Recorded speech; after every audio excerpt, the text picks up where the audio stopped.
నమస్తే, welcome to Shri media. నేను మీ విష్ణుప్రియ.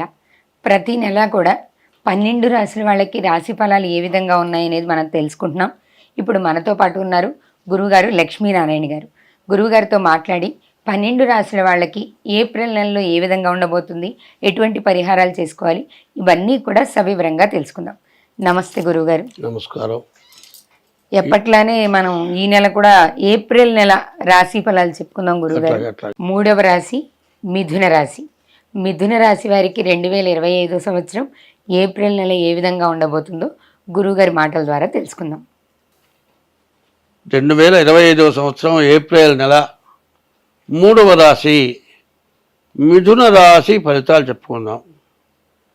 ఈ మిథున రాశికి వచ్చేప్పటికల్లా శుక్రుడు, బుధుడు, రవి తప్పితే మిగతా 5 గ్రహాలు పూర్తిగా బాగాలేవు. అయితే ఎట్లా బాగాలేవు అనేది ముందు మనం ఆలోచించుకోవాలి. ఎందుకంటే 9 గ్రహాలలో 6 గ్రహాలకి పాపగ్రహాలకి బలం వచ్చింది. పాపగ్రహాల బలం ఎక్కువగా ఉంది, శుభగ్రహాల బలం తక్కువగా ఉంది. నీ జాతకం ఎంత బాగున్నా, నీ గోచారం ఎంత బాగున్నా, నీ జన్మలగ్నం ఎంత బాగున్నా ఆ గాలి మాత్రం తప్పదు. ఎందుకంటే ఆ విషపు వాయువు వచ్చిందనుకోండి, ఆ వాయువు వచ్చినంతసేపు సమస్య. ఇంట్లో ఒక కూరగాయలే మనం అనుకున్నాం, తీసుకెళ్తారు, ఇళ్ళంతా సర్దుతారు. చూస్తాను, నేను కూడా, మాకు కూడా జరుగుతుంటుంది. ఒక్కోసారి కూరగాయలు ఎక్కడ తీసి పడేస్తారు, తీద్దాంలే అనుకుంటారు, ఎక్కడ పెట్టారో గుర్తుండదు. కుళ్ళిపోయి గౌలు పుడుతుంది, ఆ వాసన ఎక్కడో అర్థం కాదు.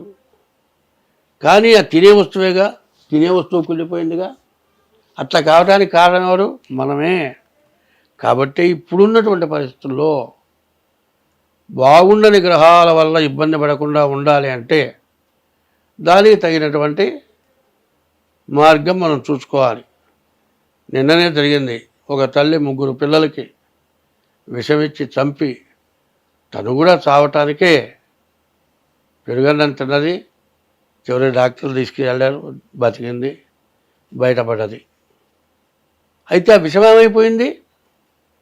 డాక్టర్లు వైద్యం చేస్తే విషం పోయిందా లేదా?